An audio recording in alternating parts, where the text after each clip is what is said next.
Hello, everyone. Thank you for joining us on the second of 3 Infosec Edge CMMC webcasts. My name is Jeff Peters, and I'll be moderating today's session, which is all about the CMMC rollout and how that rollout is going to affect different organizations.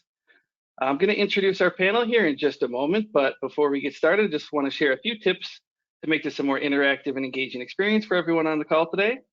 All live attendees are on listen-only mode, which means that you're muted, but you're more than welcome to ask questions at any time. Just type them into the control panel's question feature. We also had a number of questions submitted in advance at our webinars at infosecinstitute.com email.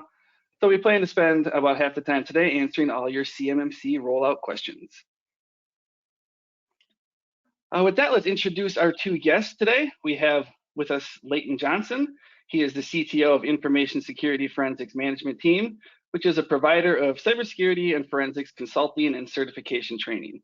He's presented security and forensics lectures, conferences, presentations, training events, and seminars across the US, Asia, and Europe.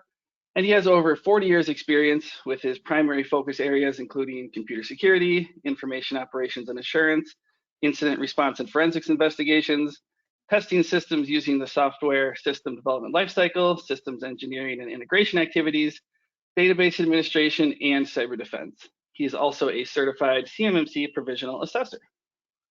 We also have with us Ms. Stacy High-Brinkley, who is the Vice President of Compliance Solutions and Services at CASK, and she has more than 25 years experience as an information security professional with a background including building and securing networks with expertise in establishing and implementing streamlined cybersecurity programs. She holds numerous cyber certifications and is a certified CMMC provisional assessor, as well as a DoD RMF assessor. And her expertise of the cyber domain includes technical aspects such as ensuring proper implementation of security controls and hardening networks, as well as non-technical and policy implementation. So great to have both of you back to talk more about CMMC. Glad to be back, Jeff. So yeah, just a quick overview of what we're going to talk about today, and a quick reminder, this is our second of 3 CMMC sessions. So our first session was focused all around the CMMC career path, and that's available to watch on demand if you want to know more about the different certifications and certified professionals and certified assessors and all that. And then in June, we're going to have a session on what the CMMC assessment process is like. So we'll go into more details there. So today we're going to try to keep the discussion focused as much as we can around really how CMMC is going to impact these organizations, how these organizations can get certified, what the timelines are like, and any questions you have, related to that. So feel free to send them in. And with that, let's go ahead and jump right into it. So probably good just to set the stage with what CMMC is for everyone on the call. As you can see here on the slide, I think what's most relevant is the second paragraph. More than 300,000 companies in the DoD, so the defense industrial base supply chain that are going to need to get certified. So maybe we can throw it to you first, Stacy. Is there anything you want to say to sort of set the stage for how these organizations are going to be impacted? Well, they're going to be largely impacted. They're already being impacted by this, as everyone knows lately, right, with the gas situation. But also, they are getting ready. So most folks know that they have to move forward with CMMC. It's been a requirement. We'll talk about that a little bit with NIST, but they have been preparing for this for quite a while. It's going to impact over 300,000 companies, large and small. So everyone's trying to get a lot of questions answered, and we're trying to help. Perfect. Yeah, and I think maybe we could talk a little bit about the background here. I guess it was kind of news to me because I'm not as involved in this space, but it sounds from what I've read with the Defense Federal Acquisition Regulation Supplement, or DFARS, that this is really, it's not anything new, I would say. I don't know if you'd characterize it that way, Leighton. It sounds like they're— No, it's really not new. I mean, this basic requirements for a lot of the areas that CMMC covers have been there for multiple years. Initiated initially back in 2015, worked its way through various stages up until 2017 when it went into full effect under the DFARS Supplemental Regulation 252.204-7012, which require that DoD contractors ensure that they implement the basic security mechanisms that are found in a NIST, National Institutes of Standard and Technology, special publication 800-171 around confidentiality of the data that they were handling for the government. And so in processes, they either received the data from the government, or they generated the data for the government in support of the contracts they were doing. But primarily the biggest thing that was going on with that implementation throughout all those processes over the last 3 years or so has been that they did self-attestation in the fact that they were meeting compliance with what was in the 7012 DFARS requirement. But what we were beginning to see, and what I found, and what DoD found when they did investigations over the last several years, is that self-attestation truly wasn't working. They were not meeting those requirements. And so the new DFARS series, which we're going to introduce here, 7019, 7020, and then 7021, were intended to show us and get the contracting base, the DIB, the Defense Industrial Base, up to speed with actually putting in the cybersecurity, because we saw it wasn't only that the self-attestation wasn't working, we saw they really weren't putting it in because information was being stolen by the adversaries of the government and those types of things, and they saw that left and right over the last 3 or 4 years. Yeah, so we have a couple of slides here covering 7, 19, 20, and 21, the 3 new DFARS statements. So yeah, anything in particular you want to talk about in regards to each of these? I don't know if Stacy, you want to say anything here? So the 7019 talks about the reporting that's to be done in the SIPRs, in the Supplier Performance Risk System. So the self-attestation that Leighton was talking to, contractors were required to go up into the PIEE system, which holds the SIPRs, and actually put their score in for their NIST, for their 800-171. So there are 110 controls in there out of the CMMC Level 3, 130. So see how this isn't new. And they were supposed to put their score as to what, if they were compliant or not. You had some folks go up there scoring properly, and you had some folks that really didn't understand it and might put 110 up there when surely they weren't complying with that. So that's what this DFARS notice was about. And they were to do this every 3 years. So now it's really being looked at very carefully as we move forward. Yeah, and then 7020, you want to explain what that one is? Either one of you? Oh, yeah, I mean, this one just 7020 basically says that the government can come on site if you say that you are attesting to the 7019 and you have all these controls in place. The government can come right in and assess you and ensure that you are saying what you're doing. So that's basically what that one is in a nutshell. Leighton, unless you want to get into it a little bit more. No, that's the primary focus of 7020, was to make everybody understand what 7019 put in place, that you're putting in your self-attesting to this level, and that SPURS program, the government's auditors and the government's reviewers can come in and verify on site at your location, because you are handling government information. They have the right to come in and look, just to ensure that you're meeting those requirements if you're dealing with a medium or a high level review as part of those processes. Yeah, and then we have 7021 here, if you want to talk about that a little, Leighton. Sure, that flowed on. And that's actually the one that puts the final nail in. Basically, if you want to look at it, this is the one that actually codifies CMMC into the regulatory guidance. This one specifies that CMMC will be enacted for all defense industrial base contractors 1 October 2025, when fiscal 2026 starts. It puts that date in the regulation. And so everybody needs, between now and that final date, to be CMMC certified at some level, whatever that level may be. is dependent upon what contracts they have. And so that guidance is now set in place. It is going final probably in the next 3 or 4 weeks or so. And that will be what the date is that sits out there for everybody to get there.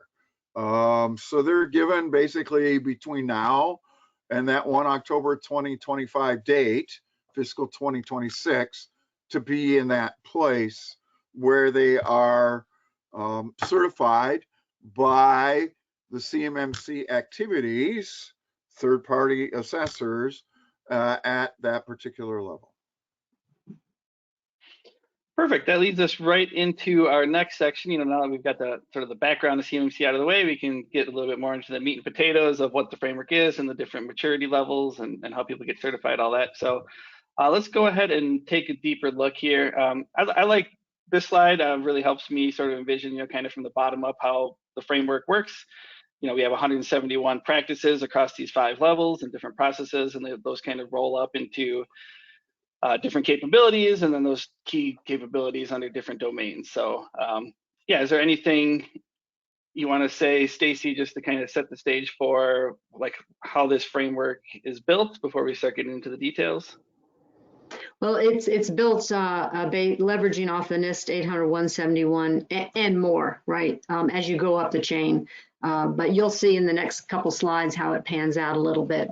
But the domains are important to implement properly, all the way down to capabilities, the practices, and the process, the documentation that needs to be in place. Yeah, we have on this slide here, we have the 17 different domains on the left, and on the right, we have basically the 5 different levels. So yeah, Leighton, you want to talk a little bit about just a couple of things. Yeah, we'll talk about both sides of this. First, on the capability domains. 3 of them are new. They weren't in one and are not in 800-171. Okay, that's the first thing. So 800-171 have 14. CMMC has 17. And so they've enhanced 800-171. All right, asset management, recovery, and situational awareness are new under CMMC. Now, the 5 levels that you see on the right-hand side gives us the basic construct about cybersecurity that we're supposed to be actively doing as a defense industrial-based contract organization. The practices start off at the basic level with basic cyber hygiene at 1, and then intermediate at 2, good cyber hygiene, proactive cyber hygiene, and then advanced and progressive up at the top level. All right. Now, correspondingly, there are processes associated with each of these around how well is this being conducted in the organization, and that's where the maturity comes in the maturity model part of cybersecurity maturity model certification. All right, where is it being performed and how is it being performed at level 1? How is it documented? So we start the documentation process around how long have you been doing it, how well you're doing it, what are you looking for, with level 2 under documented, where we have 2 processes that get looked at, the actual implementation and how do they write it up in their policies. Then it moves to level 3, where we take that and advance that into managed, where now it's in plans. And it's by domain, all 17 areas. And then we go up another level where it's reviewed and quantified. And so it's numerically evaluated and monitored for process evaluation. And then we optimize that up at level 5. Perfect. Anything you want to add, Stacy? One big thing with the policies at that level, also, you've got the procedures that are very important, because they want to show that these things are repeatable and that you are actually doing these and actually following your policies with your plans and procedures. Mm-hmm. Yeah. So there's 5 different levels, and I know we had some questions on the last webinar we did about the different levels. So can you maybe provide us a little context around, levels 1 to 5, and where different types of organizations are going to fit for which levels? So level 1, the basic hygiene, are for those organizations transmitting, processing, or storing FCI, federal contract information. So your contracting officers, things like that. Level 2 is the in-between before you get to 3, right, where you've got the maturity starting to build. Level 3 is where you are protecting CY when you're transmitting, storing, or processing that data. And it keeps going higher as you go to 4 and 5, where you're actually, advanced persistent threats and things like that. You're more operationalized, defensive, and most of it's a real interesting game out here because in the very beginning, we were told that most organizations, the most amount are going to be level 1, but we're seeing a lot of organizations come in and just want to be level 3, which is great, right? The more protected, the better, but you got to watch out with the financial load of that and what you're protecting. So when you're protecting CY, you're at level 3. And it like Leighton said, it depends what's in your contract. If you have a contract that needs just level 1, you just need to be level 1, vice level 3. And that includes subcontracts from the big primes, the flow down effect. So that's what that's about. Perfect. Yeah, the next couple of slides we have here just basically show, we've already seen the 17 domains, but I think it's nice just to kind of get a full picture of these are the 17 domains and all the capabilities, all 43 of them that you're gonna be measured against for those different levels. So is there anything worth pointing out here, Leighton, in regards to, I guess, what's most pressing or challenging for organizations? Number one, access control. I always think about it's always about access. Who can get to the data under what conditions, in what situations, under what processes and activities. So access control is always the first one that needs to be evaluated and looking at that. Number 2, the government has always been very strong on being able to monitor and review what's going on. So auditing and accountability, which is where the logging comes in, which is where all that comes in, is another very strong area they always want to focus on and looking at those efforts as well. The third one is the third and fourth ones are on the next page. System communication protection is what's protecting everybody.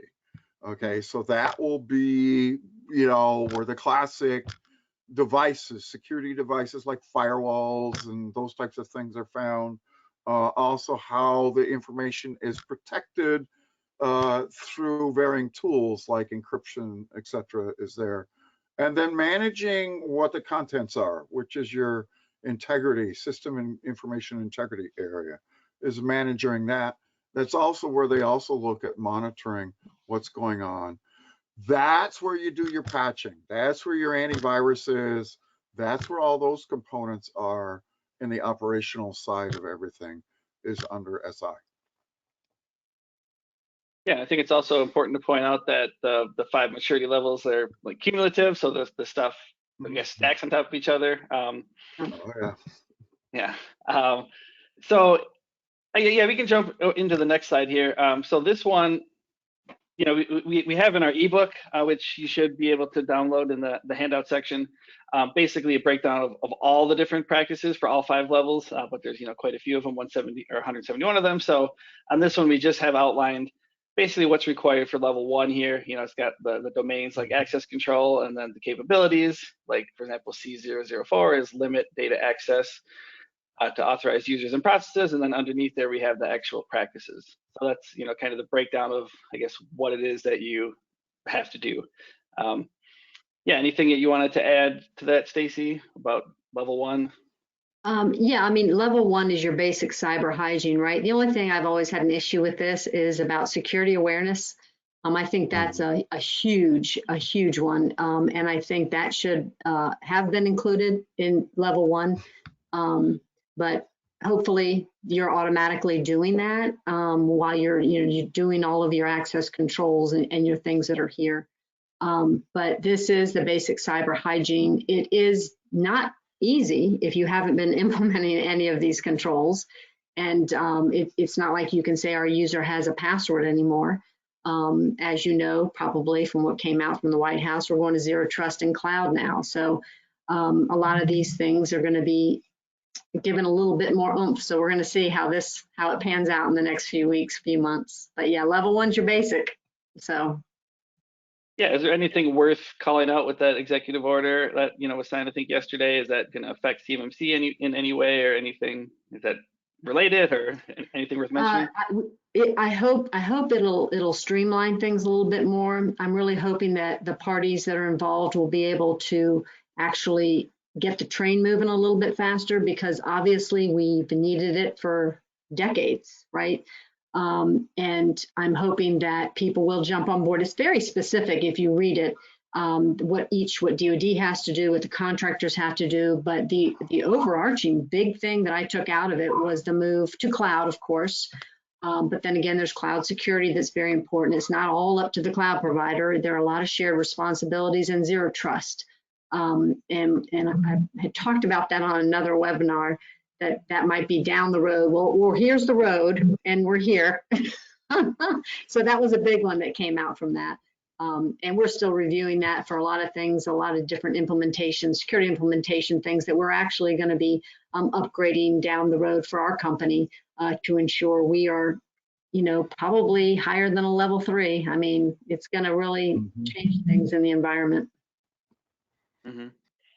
I know in our case, the zero trust thing, I know DoD has been testing it across the board. Their network owners, DISA and everything like that, has been pushing and doing everything around zero trust for at least the last 6 or 8 months anyway, worldwide. So from the government side and DoD, they're already looking merely just speeding it up rather than just now engineering it. No, they've already done that. So I could see that they're going to push the zero trust for the industrial support mechanisms, the contractors, additionally to that. And I think that's one of the big things I took out of it from reading it last night. Yeah, I'm hoping it'll clear some bottlenecks for sure. Yeah. All right, yeah, now let's jump into like the actual ecosystem and the different players and the certification process. I'm sure there's a few people on the call here who are interested in like how they actually go about getting certified. So yeah, but before we walk through like the actual 8 steps we have to get certified, it's probably worth just taking a minute to make sure everyone knows who these different organizations are. Obviously, you can go to the CMMC AB marketplace to find the different RPOs and C3POs and licensed training providers like Infosec. But do we want to maybe just take a minute going from left to right here and just kind of explaining how these organizations, or who these organizations are and how they fit in context of the organizations that are going to need to use them to get certified? Do you want to take this, Leighton? Sure. RPO is the first one that comes out of the accreditation body. That is a third-party organization that is designed around assisting contractors, companies who want to sell their services to the DoD, and getting set up in order to meet the certification requirements. And so typically what an RPO does would come in and provide some sort of analysis, gap reviews, assessments, pre-assessment, actually, not official, but a informal assessment to let the organization know where they may have deficiencies that they need to correct. The reason that's unique is that one of the biggest differences between CMMC and the previous system under SPURS and all the rest of those things is that they allowed contractors under the old system to put notifications in there that they were going to fix this, but they hadn't done it yet. And those were called POAMs. Well, under CMMC, there is no allowance for POAMs. You either have it when they come in to assess you, or you don't. It's either yes or a no. So that's a big difference. And so these organizations provide analyses of where those deficiencies may exist under CMMC so that the organizations can be prepared to bring in the next one that's on the slot, which is a C3PAL. Stacy works at a C3PL, so I'll let her tell you what they do. Hi. So CASK is a candidate C3PAO. And what that means is that we have gone through all the wickets to become a C3PAO. We are now a candidate awaiting to be assessed by the DFARS. And then we will become an authorized C3PAO, which means we can start formal assessments. So C3PAOs actually not only deliver the formal assessments up to level 3 right now, but we also have all the people, all the folks from the CPs, the certified professionals, up to the certified assessors in our organization to actually assess those users, assess those companies, right? Some are users, small companies. And that's what we do. And we report into the CMMC AB and to DoD. But we are a third-party organization that goes in and does the actual formal assessments. Yeah, and then for the licensed publishing partners and licensed training providers, correct me if I'm wrong, Leighton, but my understanding is that those will be more interacting with individuals, who work at the RPOs or C3POs who need to get certified. They won't really be doing stuff with these organizations. Is that correct? Right. The licensed publishing partners are the ones who are producing the training materials for the various different certifications that we talked about in the last section. And they are actually the ones who are producing approved training materials. And then the users of those approved training materials are the licensed training providers.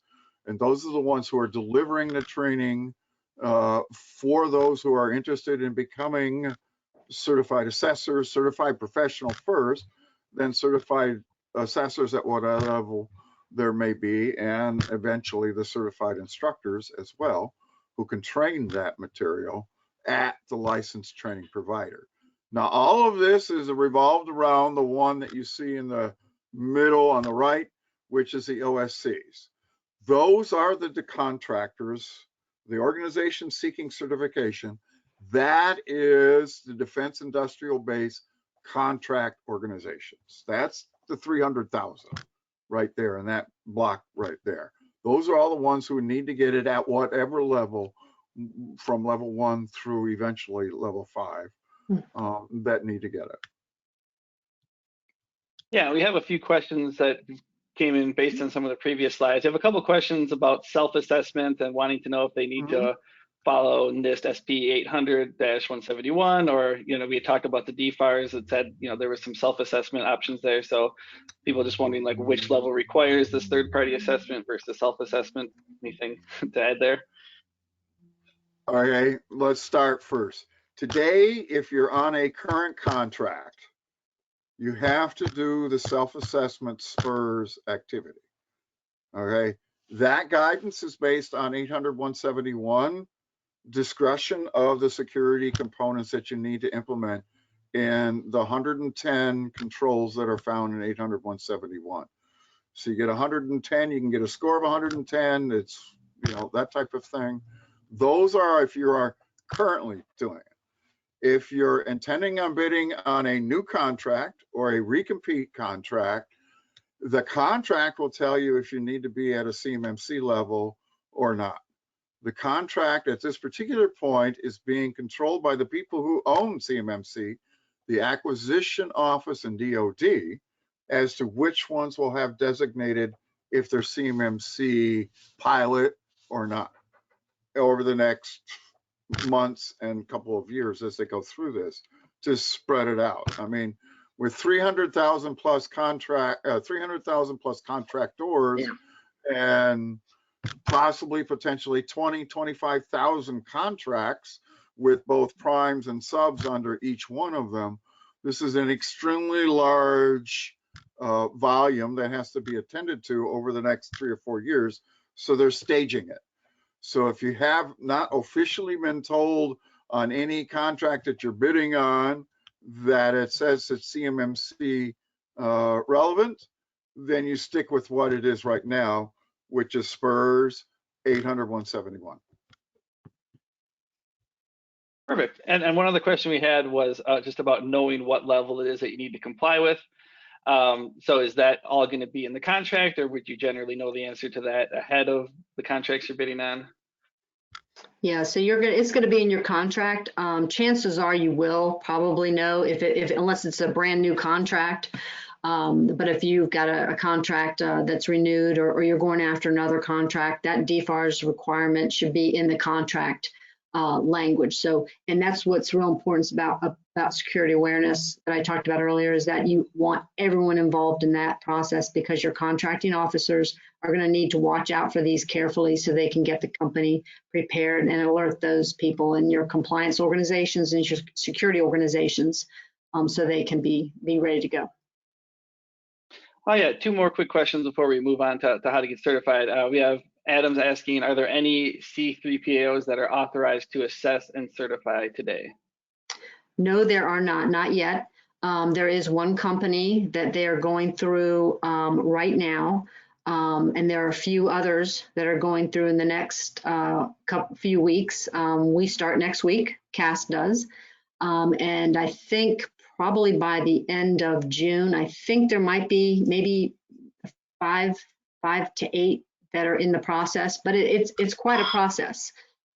We are being assessed by the government, by the DCMA, DIBCAC folks, and they're assessing us using the CMMC assessment methodology that us as provisional assessors will also use. So you're talking about going through all of these 130 practices, processes, documentation. It's a lot of work for everybody. So so far there are not. And if you look up on the CMMC AB website, you'll see there's a little slot up there for the C3PAO authorized. And right now it's 0. Hopefully soon it'll be, more than that. But we are all grouped in the candidate C3PAOs right now. Yeah, and then we have one more comment from Michael. He just says, can we mention that DFARS is not replaced by CMMC? So yeah, can we just maybe elaborate on how they exist or coexist together, so it's clear for everybody? Right.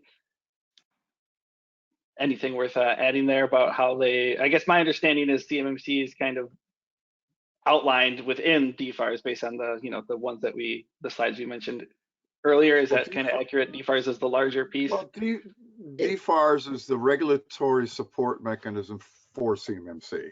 Mm-hmm. So they go together. Okay. So you start with FAR, the Federal Acquisition Regulation, which sets the original basic cyber hygiene criteria in place, which is where the first 15 of the 17 controls practices come in on level 1. That's found in the FAR. Then the DFAR, which is the defense supplement to that Federal Acquisition Regulation activity, is the guiding principles by which these acquisition efforts are put into place. And so 7019 says where you're at right now, this is what it is. 7020 says get ready, it's changing. And 7021 says here's the deadline for when the change is coming. Yeah. All right, yeah, let's jump into the actual process here. I'm sure there's a lot of questions about like, okay, how do I actually go and get certified? And so we have basically a timeline here. It's very similar, pretty much exact same one you'll find on the CMMC AB website in terms of the steps. But maybe we can just like walk through some of these steps so everyone understands what the process is like. I think the first two kind of go together. You need to identify the scope, and then you need to identify your desired maturity level. So we've already had some questions really about how do they go about that. So yeah, I guess that's really the first step, is understanding the scope of the implementation and the maturity level. Is there anything people should be doing or know, or resources they should turn to help kind of get through these first two? The biggest thing I've run into in doing pre-assessments over the last 9 months is know where your data is, understand how it flows inside your organization. How does the CUI come in? Where does it go? How is it handled? Where is it stored? How is it sent back to the contract party, the contract officer, or to the prime, whichever? Whether it's FCI or CUI, know where it goes and how it works inside your organization. That's pretty clear. You need to know that in order to set how big a scope is it that you're going to have to look at, is by understanding that. Now, I know there's a lot of organizations out there saying, well, we all want to be level 3 so we can bid on CUI contracts, and I understand that. But as DoD has been telling us for the last year and a half, over 50%, sometimes it's 60%, sometimes it's 70%, but over 50% of all organizations that are going to be on defense contracts only need to be at a level 1. So, which is obviously a lot easier to deal with because you only got 17 practices you got to deal with instead of 130, which is what level 3 is. Yeah. Yeah, I'm curious to get both your thoughts on like steps 3 and 4 here, you know, where basically you pre-assess, you can use an RPO or C3PAO to pre-assess, or you could potentially do that yourself if you have that in-house expertise. And then you work to close those identified gaps. I'm wondering if you have a sense of, you know, like CMMC AB says this step is optional, you know, you could have in-house expertise to do it. Do you think that most organizations are going to turn towards these RPOs and C3POs to get that guidance at this step, or any kind of advice for people there looking to kind of gear up? So I think the big thing is if you are not NIST 800-171, or if you don't know anything about it, you need a pre-assessment by someone, by an RPO or a C3PO or someone that knows what they're doing, a cyber person. If you have been in the industry and you know about the 110 controls and you have POAM some of them, get those cleaned up, self-assess yourself, get ready, and then go ahead and contact a C3PO in the marketplace once they're authorized and start the process. The big thing, like Leighton talked to, was the scoping. And the DoD is going to be coming out with a scoping scoping information to help those. There is some scoping information out there today, but it's basically knowing where your CUI and or FCI, how they flow through your organization and how you're protecting that. And I've definitely talked to a lot of people about that to help them understand. You can go to the CUI registry to find out what CUI is, right? Because there are a lot of different instantiations that you need to understand. Yeah, so when it comes to step 4 here, closing any identified gaps, I guess my thought there is that, are those always like binary, like yes, no, all the practices, or is there like room for interpretation there in terms of like pass, fail, if that question makes sense? So clarify that a little bit.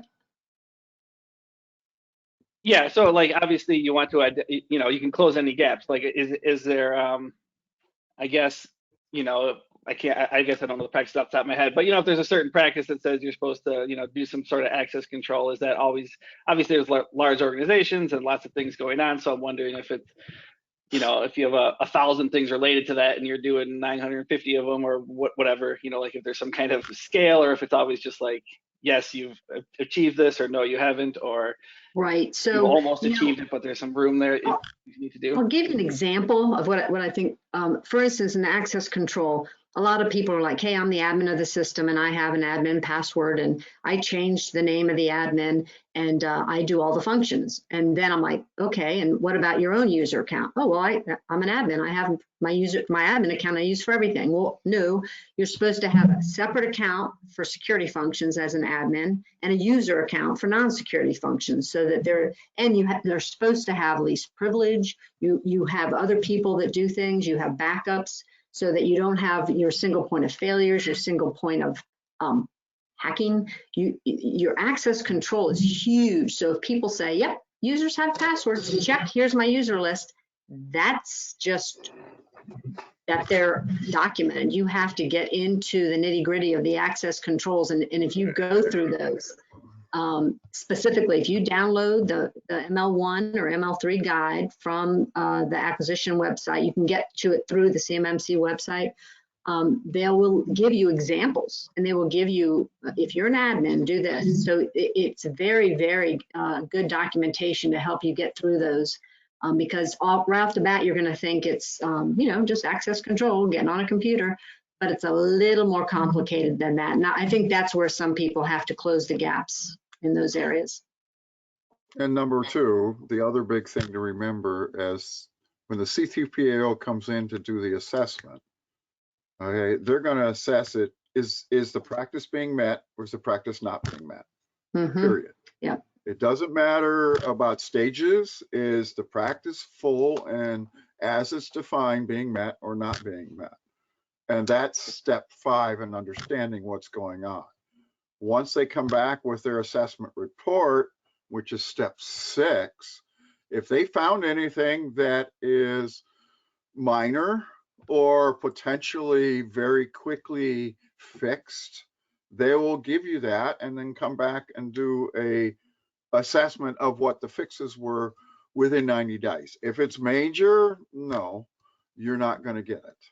That's why it's good to get, yeah, someone to look at. That's why it's good to get someone who actually knows what they're talking about to come and help you figure out where you're at up here in step 3 and step 4, because as the CMMC assessment process and assessment guides tell you, it's either it's there or it's not, and it means full. Is it there or it's not pieces? You know, whereas under 171, the old system, you could say, well, yeah, I identify I got this deficiency, but I'll fix it, you know, 6 months from now when I got a budget for it. Well, in this case, DOD is saying we've had enough of that for the last 4 years. It didn't work. It's either there or it's not. And so ultimately, if it's approved when you go through 7 and 8, you get the certification. And that, of course, in and of itself is good for 3 years. It's not contract dependent once you get it. Okay. It is contract dependent in order to be at what level you want to go for. But once you achieve, say, a level 3, you can bid on any level 3 contract that you so choose to go after. It's not dependent on that individual contract that motivated you to get there in the first place. Yeah. Yeah, so as it says on the slide here on the CMMC AB website, they say to plan at least 6 months to get your CMMC certification. Obviously, it's still early in terms of how that's all going to play out, but do you have any sense of like someone who's being certified at level 1 versus level 3, if that'll be a much quicker process? I mean, I would imagine it would, like you said, 17 versus, 100 plus practices. So yeah, I guess like kind of 2 questions there. Like just about the timeline, and then also a lot of this stuff is still, as you said, you have to wait. You can't exactly get certified right now. So is there things people should be doing now, people on the call, to kind of get an action plan together, to help shorten that window, once they eventually do get sort of in line to get assessed? Just get ready. Just get out there, and if you think you're ready, go up and look at some things that you're not too sure about, right? If you have some FIPS 140 questions or some mobile device management questions, or reach out to a provisional assessor or someone who really knows how you're going to be assessed with CMMC and how you're going to meet that practice. That's your goal. So you want to meet all the practices. You don't want to leave anything dangling. Believe me, we are also a government contractor, and we, as I stated earlier, are going to go through a DFARS assessment. It's a lot of work, and we've been doing this for years. We've been reporting SIPRs. We've been 800-171 compliant, and it's a lot of work for everybody. So get ready, reach out to any of us. We can help. It'll be worth it. It'll be worth it to get ready. It'll really save you time and money to get ready instead of going through an assessment and wasting the time and money and having to wait 90 days. If you're adjudicated and can wait 90 days, you might have too many things that are not met and might fail that assessment. So it's better to be ready and to reach out for help. One other thing I would advise is go look at level 1. Start there for everything, because that's the foundation for all of it. And so look at the 17 practices that you got under level 1. Go through those, see what's needed to put them in, because all that's defined in the model. In general, what are they looking for? That type of thing. And do that, because that way you're at least got the foundational part that you're going to have to deal with, and looking at those as you work your way up through level 2 to level 3 and so forth. Yep. Yeah, we have a few questions here we can get to before we get to the timeline on the next slide. Josh is wondering, he asks, is it true that a provider cannot recommend remediation and be the certifying assessor? Yes. So if You it, can do so both. yeah, right, so you cannot, I cannot do a pre-assessment or a gap analysis and then do the formal assessment. That's against our code of conduct. They're totally two separate things. If let's say Leighton does a gap analysis and they might say, hey, do you know a good person that could do our assessment? Hey, sure, you can go look on the marketplace or you can go to these people over here. But there is definitely a split in those two things. Yeah, and we have another question about will C3POs be public on the AB site? So yeah, that's that marketplace Stacy just brought up. If you go to the CMMC AB website, click on marketplace, you can search for RPOs, C3POs, licensed trading providers, all The that. authorized area, as soon as they start populating, those are the ones that'll be ready to do assessments. Then we have a question about commercial off-the-shelf software. Deb asked, do we have to go through CC or CMMC AB certification if we are a COTS? COTS is a product. It's not a company. Okay, by definition in DoD. So if you have a COTS or commercial off-the-shelf software, or commercial off-the-shelf system that you're providing, no, that does not need to go through CMMC certification. They've made that exception, but that does not mean that the company that produces that doesn't need to go through it. The product does not need to, as far as I understand their current definition. Any, those types of things. Now, if, the company is performing information under a contract, then likely they will have federal contract information at least, or FCI, so they'll need to be a level 1. Right. So if you don't handle FCI or CUI, if you're not on a DoD contract that requires it, then you don't need to be CMMC. Right. But I guarantee you something, if it was my company, I would definitely at least be level 1 basic cyber hygiene these days. Right. Yeah, we have a couple questions about the different, I think, domain areas we talked about. Jarrell's asking, what does a typical control assessment look like when they're verifying controls? Like, what do they actually look at and do? Is there any kind of process-wise stuff there you can highlight? Go look at the level 1 guide and the level 3 assessment guides that are up on the CMMC website that DoD has produced. They tell you exactly what the assessors are going to look for, what structures, what documents, what contents of the documents need to be highlighted for each of those areas. It is delineated out there. So it's not like it's being done and hidden or anything like, no, it's all defined and public as to what. And remember, 110 of those 130 level 3 are NIST 800-171. So we're using the NIST assessment methodology. So go download that too. And that gets really nitty gritty. Ross and his group did an amazing job of updating that. It's amazing. It's like my Bible, pretty much. Yeah, and before we get to some of the other pre-submitted questions, we have this CMMC timeline here, which we keep updating. I guess my understanding is that the exam should be coming out for the actual assessors, the beta version and the final version, later this year, sometime in the next few months. But yeah, is there anything timeline-wise worth pointing out here, or you think this kind of speaks for itself? Anything worth mentioning with people on the call?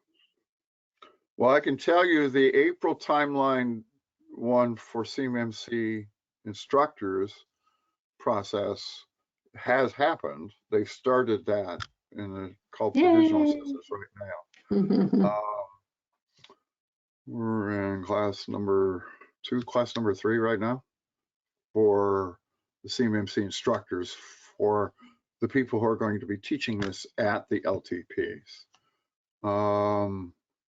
The actual training will start sometime this summer, late summer, early fall, somewhere in there. It depends on how fast the material gets out, remember, because the LPPs are the ones who provide the material to the LTPs. They can't go off and make their own, in other words. They have to get approved training materials in order to use that. Yeah. And then the various efforts will follow through as we keep rolling along in each of these areas. And it'll continue the rollout all the way to, like I said, October 1st, 2025, when the DFARS 7021 says CMMC will now be required in all defense contracts. Yeah, we have about 10 minutes here for some Q&A. We have a number of questions that were pre-submitted we can go through, but if you have any, I see there's quite a few already in the question panel, but feel free to drop them in there and we'll try to answer as many as we can in the next 10 minutes here. Sure. But yeah, one of the common questions that came in that we wanted to ask was, a few people are wondering, you know, what do you do after the assessor has evaluated you? You know, what happens if you fail? How long do you have to fix stuff? You know, is it expected that you're going to fail in a few areas and probably have to fix stuff? Any insights into how that process is going to work? Yeah, so you had, like Leighton said earlier, you do, if you miss a certain amount, right, and that's up to the assessor. If you miss some big sections, you probably will fail. But if you, let's say you just missed a couple things that were pretty minor, that might have been, you know, missed or something like that, yeah, you can get reassessed within 90 days. If you just do not pass at all, you can certainly get reassessed, but you'll have to go back in line because, as you can tell, 300,000 plus organizations is going to take a long time. So all the provisional assessors will be out there on the front lines as soon as the first C3 PAOs are approved, authorized. Definitely be ready. Definitely get a gap, or if you're ready now, if you think you're ready, get a gap. If you're not ready, get a pre-assessment. That's my advice. We also had some questions about commercial off-the-shelf stuff. I know we just talked about that, and you know, that's not, a company's not actually commercial off-the-shelf, but is there anything that needs to be done to verify that you're commercial off-the-shelf or the product is? Any advice there for this person? I think Leighton just talked to that. COTS is a product, but if a company handles, stores, transmits, processes, FCI level 1, CUI level 3. That's my understanding. Yep. Yep, that makes sense. Yeah, and then we had a couple of FedRamp questions, people just asking how much this can be applied towards CMMC and if it makes sense to utilize that to achieve maturity level 3. So yeah, any thoughts there, Leighton, on like FedRamp and how that applies? Sure. I mean, the Federal Risk and Authorization Management Program is the U.S. federal government's program for cloud support and cloud service providers. And so it's primarily focused on supporting government agencies and government systems as a primary focus. Those are the FedRamp customers, are federal agencies across the board, all over. I mean, this is a U.S. government-wide program for handling cloud activities. Now, and it's primarily cloud service providers who get FedRamp approved. They do get authorized. They do work through the risk management framework side of assessments in these efforts. And so the FedRamp activities are relatable, but not fully transferable, okay? Because there are certainly parts on the federal side where contractors would have a certain type of support, whereas on the federal side, they have a different level of support because of the types of information. I mean, is it relatable? Yes. Is it fully transferable? That's an unknown question right now. There's still discussions between DoD's acquisition folks and the FedRamp people about reciprocity between the two, so that one is fully transparent to the other and is applicable. That hasn't been decided yet. That's still out in discussions. Yeah, we have a couple other live questions coming in. A few of these are related to each other. Steve wants to know, is there any sense that non-DoD departments and organizations might adopt these certifications? And then we have another question wondering if CMMC could be used by defensive bodies of other nations, outside the U.S. So yeah, do you see CMMC? The answer to your question is yes to both. Yep. Okay. GSA has already put CMMC information and clauses in the last 4 contracts they put out on the street. So GSA was already starting to look at this for their supply chain efforts. And DHS came out, what, 2 weeks ago in a conference saying they were looking at CMMC as well. And those are only the first 2 that we've heard of other federal agencies outside DOD who are looking at CMMC. Now, the one thing to remember is CMMC is applicable to any defense contractor that has either FCI or CUI or both. So fully 15% of US DOD contractors are overseas. So are they in other nations? Are they companies from other countries? The answer is yes. Yeah. Are they going to be certified? Yes. Are they going to get the process to go through from assessors? Yes. So that does not exclude that area either. So, I mean, is it going to happen in other countries? Absolutely. I mean, I actually had an assessor from a foreign nation in my class, so I know they're there, that type of thing. So they're certainly part of this because, I mean, that is part of the defense industrial base is overseas. They're the supply chain, big part of it. Part of the supply chain. Yep. Yeah, we had a number of people also ask, also in the live questions, just about different checklists and things. I know you talked about the maturity level 1 and level 3, and in the ebook that you can download in the handout section, there is a resources section at the end with links to the website that has the CMMC website with all those different documents, plus the different InfoSec resources that we've made. But yeah, I guess my advice would be, to check out the CMMC AB website, check out the InfoSec resources website, and those other checklists that Leighton and Stacy had talked about. You guys know of any other resources we could point people to? I would immediately go and look at 800-171 on the NIST website and download their template for a plan, for a security plan, because you're going to need that. If you don't have one, that's the guide, that's the Bible that everybody uses as to, and it's a template, how and what areas need to be covered from 171. Since that sets the foundation for this, use that. Download that with the assessment methodology from NIST, and the CMMC guides. And they'll know what they're looking for. Yeah, I think we answered this question earlier. Organizations can't self-assess once CMMC for the CMMC levels. Right. But yeah, okay. Yeah, and then we have a number of other questions. I've only got a minute or two here. I guess one of the big ones everyone wants to know is how much is this going to cost me? I don't know if there's any ballpark figure. I'm sure it varies wildly depending on how large the organization is and the different maturity level and how long it's going to take. But any estimates on how much it costs to get CMMC certified? Well, it's a really good question, and I know Leighton and I both agree on this answer. Depends. And there's a lot that goes into that. If you have specific questions or anything like that, you can always email me and I can get into it a little bit more offline since we don't have a lot of time. But basically right now you're talking about provisional assessors out there. So it's gonna take a lot of hours to get this done. So the better prepared you are, the faster it's gonna be to go through, the less money it's gonna cost, right? So that's basically the depends answer, right? Mm-hmm. Yeah, and with that, I think we're out of time, so we'll have to wrap up here. I know there's a number of good questions in there. If we didn't get your question answered, we'll try to follow up if we can and get you an answer.